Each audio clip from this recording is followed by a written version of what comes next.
तो गाइस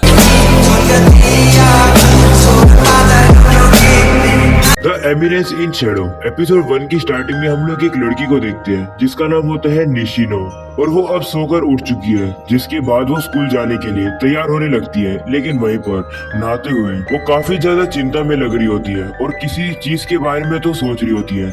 जिसके बाद वो अपने स्कूल के लिए निकल जाती है।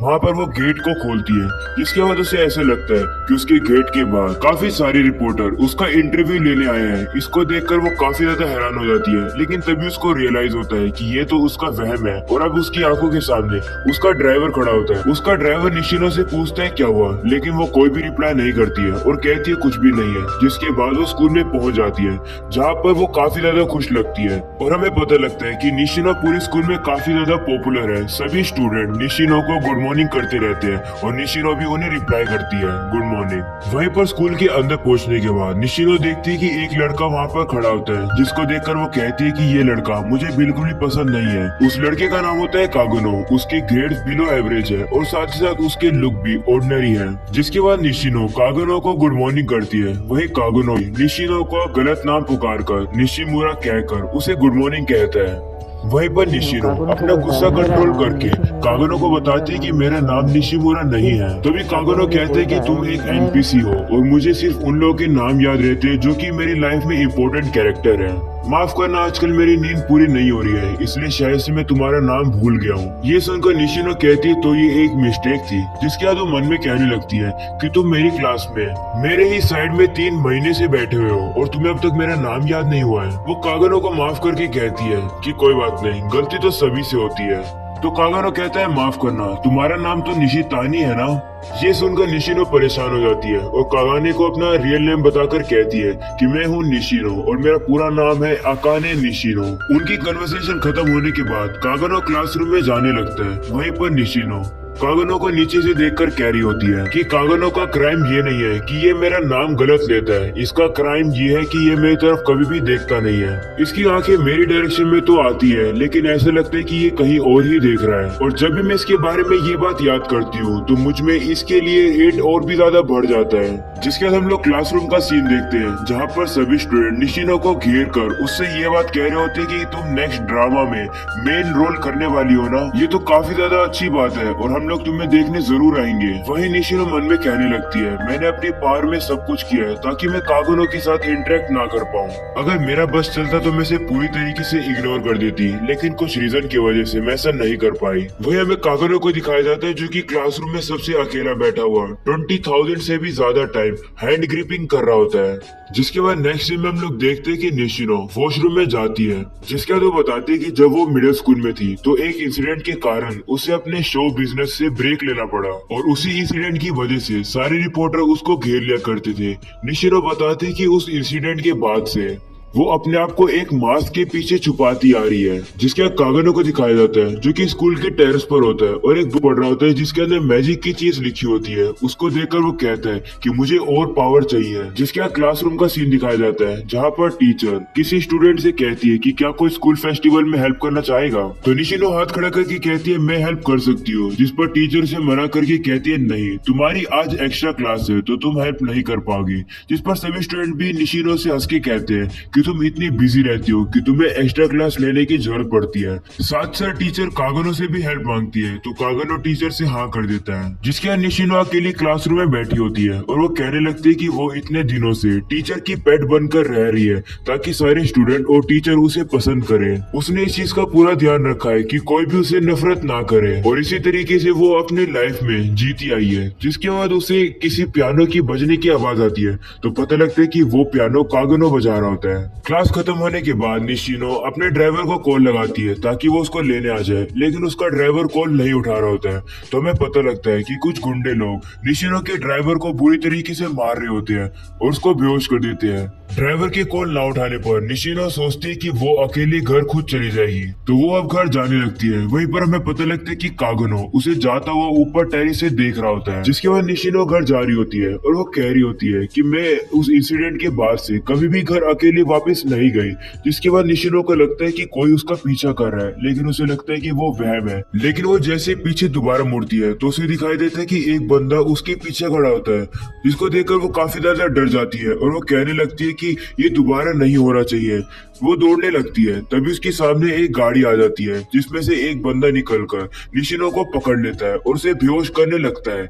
वहीं पर निशिनो की थोड़ी सी आंख खुली रहती है, जहां पर से वो कागनो को देख पा रही होती है, लेकिन कागनो वहां से बिल्कुल भी हिल नहीं रहा होता है। जिसके बाद निशिनो बेहोश हो जाती है, तो वो लोग अब निशिनो को किडनैप करके अपने साथ ले जाते हैं। जिसके बाद हमें देखते हैं कि काफी समय बाद निशिनो को होश आता है, जहां पर वो देखते हैं कि वो बंधी हुई है। वही गुंडा निशिनो से कहने लगता है कि तुम एक पॉपुलर फैमिली से आती हो और तुम्हें रात के टाइम में अकेले घूमना नहीं चाहिए था। तभी दूसरा गुंडा भी उससे कहने लगता है कि तुम ये क्या कह रहे हो, जैसे हम लोग को पैसे मिल जाएंगे हम इस लड़की को यहाँ से जाने देंगे, इतनी बकवास करने की जरूरत नहीं है। और इसी तरीके से उन दोनों के बीच में लड़ाई होती है। वहीं पर में कागनो को दिखाया जाता है, जो कि गेट के बीच में से अपने फोन की मदद से देख रहा होता है कि अंदर क्या चल रहा है। जिसके बाद वो अपने बैग के पास आता है और वो अपने हाथ में से वेट नीचे गिरा देता है और वो अपने बैग को खोलता है, जिसके अंदर एक मास्क पड़ा होता है। वहीं पर हमें अंदर का सीन दिखाया जाता है, जहाँ पर किडनैपर निशिनो के साथ बुरी हरकतें करने की कोशिश कर रहा होता है। वो निशिनो से कहता है कि ये दूसरी बार है ना जब तुम किडनैप हुई हो। पहली बार जब तुम किडनैप हुई थी मिडिल स्कूल में, जब तुम्हें एक स्टोकर ने तुम्हें किडनैप करके तुम्हारे साथ बुरी हरकतें करने की कोशिश करी थी।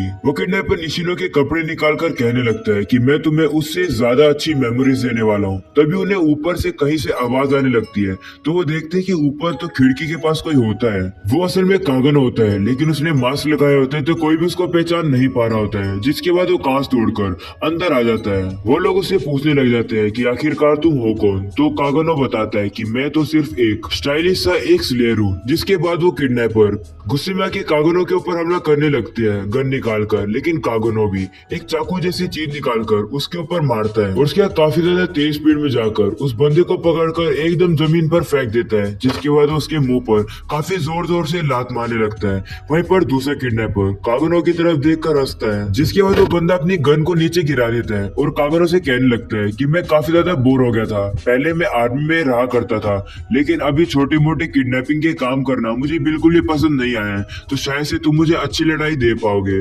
वही कागनो भी कहने लगता है कि ये परफेक्ट है, मैं भी किसी आर्मी वाले से लड़ना चाहता था। जिसके बाद उन दोनों के बीच की लड़ाई शुरू हो जाती है। वहीं पर आर्मी वाला किडनैपर कागनो के ऊपर थोड़ा सा भारी पड़ रहा होता है और कागनो का थोड़ा खून निकाल देता है। वहीं पर कागनो अचानक से खड़ा होता है और उसके हाथ में एक क्रोबार आ जाता है। वहीं पर वो मिलिट्री वाला बंदा कहने लगता है कि तुम इस क्रोबार से मेरे को नहीं हरा पाओगे।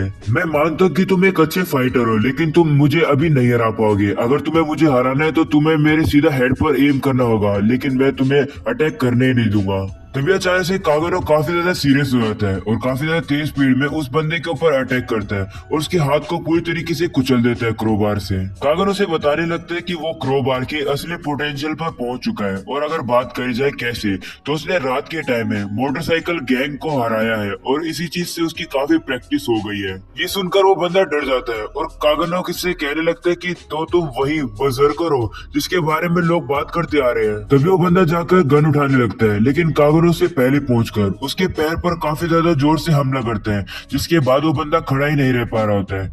ये कागनो इसी मौके का फायदा उठाकर उसको काफी ज्यादा सर पर वार करने लगता है कि निशिनो भी इस लड़ाई को नहीं देख पा रही होती है और उस पूरी रात उस बंदे की चीख सुनाई देती है। जिसके बाद कागनो उन बंदों की पूरी बुरी तरीके से हालत करता है। इसके बाद कागनो निशिनो के पास जाने लगता है तो निशिनो काफी ज्यादा डर जाती है, लेकिन वो निशिनो के मुंह की पट्टी खोल देता है और उसे कहता है कि रात के टाइम में सेफली घर जाया करो। जिसके बाद वो वहां से गायब हो जाता है और टेरिस पे आ जाता है। तब कागनो कहने लगता है कि अगर मैं एक सोल्जर के साथ इस तरीके से लड़ पाया हूँ तो मैं कभी भी एमिनेंस इन द शैडो नहीं बन पाऊंगा। नेक्स्ट सीन में हम लोग देखते हैं कि वहाँ पर पुलिस और निशिनो के पेरेंट्स पहुंच जाते हैं। निशिनो बताती है कि उसके डैड ने अपनी पावर का यूज किया ताकि किसी भी पब्लिक को इस इंसिडेंट के बारे में ना पता चले, और एंड में जिसने उसकी जान बचाई उस लिए की वो आइडेंटिटी भी नहीं जान पाए। जिसके नेक्स्ट सुबह का हम लोग सीन देखते हैं जहाँ पर निशिनो स्कूल में आती है, सभी लोगों को गुड मॉर्निंग करती है और इस बार जब वो कागनो से मिलती है तो कागनो उसका इस बार सही नाम लेकर उसे गुड मॉर्निंग करता है।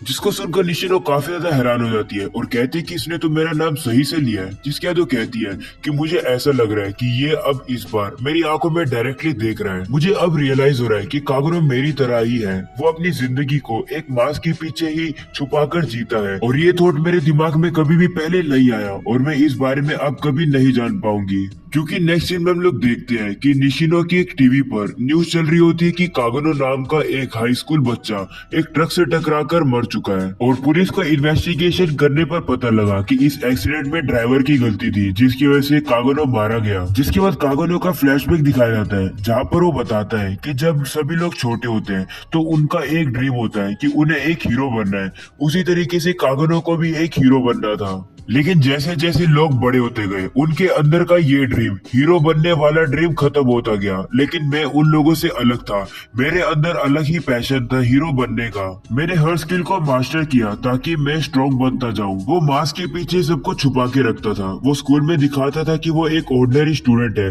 जिसके ग्रेड बिल्कुल नॉर्मल है और वो बिल्कुल हार्मलेस है उनके लिए। लेकिन मास्क के पीछे वो ट्रेनिंग करता था ताकि वो और भी ज्यादा स्ट्रॉन्ग बनता रहे। लोग हमेशा अपने हीरो बनने के ड्रीम को छोड़ देते हैं, जिससे मुझे काफी बुरा लगता है। लेकिन फिर भी मैंने अपने ड्रीम को नहीं छोड़ा, मैंने मेहनत करती रही। लेकिन लगता है अब टाइम आ गया रियलिटी को फेस करने का। मैं इस वर्ल्ड में सारी मार्शल आर्ट और सारी चीजों को अगर सीख भी जाऊं तो मैं वैसी ओवरवेलमिंग पावर नहीं पाऊंगा जैसे कि हम लोगों ने स्टोरीज में सुनी है। ज्यादा से ज्यादा मैं कुछ गुंडों से लड़ सकता हूँ, लेकिन तब क्या होगा जब मुझे पूरी तरीके से सोल्जर घेर लेंगे अपनी गन लेकर, तो उस टाइम पर मैं क्या करूंगा। हाँ, ऐसा हो सकता है कि अगर मैं इस वर्ल्ड में सबसे ज्यादा स्ट्रॉन्गेस्ट मार्शल आर्टिस्ट बन गया तो मैं शायद से इनको हरा पाऊंगा। लेकिन मेरा तब क्या होगा जब आसमान से न्यूक्लियर मिसाइल मेरे ऊपर गिर जाएगी। मेरी सारी मसल, मैंने जितनी भी स्किल पाई है वो सब कुछ इवापोरेट हो जाएगी। और इसी को हम लोग ह्यूमन बॉडी कहते हैं। मुझे एक ऐसा बीइंग बनना है जिसकी कोई भी लिमिट ना हो, जिसकी बॉडी न्यूक्लियर बॉम्ब से इवापोरेट ना हो पाए। जिसके बाद हम लोग देखते कि कहानी में आ जाता है ट्विस्ट। ये बंदा हो जाता है अब रिइनकार्नेटेड दूसरे वर्ल्ड के अंदर, जहाँ पर हमें दिखाया जाता है कि उसके पीछे काफी सारी लड़कियां खड़ी होती है। वो उससे कहती है कि हमने उसको पूरी तरीके से सराउंडेड कर लिया है, उसके पास भागने के लिए कोई भी जगह नहीं रह रही है। वहीं दूसरे कहते हैं कि जैसा आपने प्रिडिक्ट किया था वैसा ही हुआ है, आपके प्लान के अकॉर्डिंग ही सारी चीजें हुई है। तो दूसरे कहते हैं कि हमने इतने सालों में इतना बड़ा हंट कभी नहीं किया है, हम लोग इस चीज के लिए वेट नहीं कर सकते हैं। और बाकी कहते हैं हम लोग आपके ऑर्डर का वेट कर रहे हैं। तभी हम लोग देखते हैं कि और भी ज्यादा यही लोग पूरे टाउन की तरफ फैले हुए हैं, जहाँ पर कागरो कहते हैं ये काफी अच्छा है। मुझे नहीं पता क्या अच्छा है, लेकिन ये काफी अच्छा है। मुझे न्यू वर्ल्ड के अंदर न्यू लाइफ ब्लेसिंग के तौर पर मिली है और मैं जैसा दूसरे वर्ल्ड में चाहता था मुझे इस वर्ल्ड में मिल गया है। जो मुझे पावर चाहिए थी मैजिक की, वो मुझे यहाँ मिल चुकी है। जिसके बाद कागनो सभी लोगों को ऑर्डर देता है चलने के लिए और बाकी सभी लोग भी जाने लगते हैं। वही कागनो सबसे ऊपर होता है और वो कहने लगता है, वो कहते हैं कि इस बार मैं करके दिखाऊंगा, मैं कुछ भी करके दिखाऊंगा, मैं कुछ भी त्यागूंगा और मुझे वहां पर पहुंचना है। मुझे इस वर्ल्ड में हीरो नहीं बनना है, ना ही मुझे इस वर्ल्ड का लास्ट बॉस बनना है। मुझे एक ऐसा पर्सन बनना है जो कि स्टोरी को शैडो में से कंट्रोल करे। मैं लोगों को ग्रेटनेस दिखाऊंगा, मैं बनूंगा एमिनेंस इन द शैडो। और ये पर हो जाता है एपिसोड खत्म। तो गाइस, अगर आप लोग को पसंद है तो जोर से लाइक करके जाना। मैं मिलूंगा आप लोगों से इसके नेक्स्ट वीडियो के अंदर।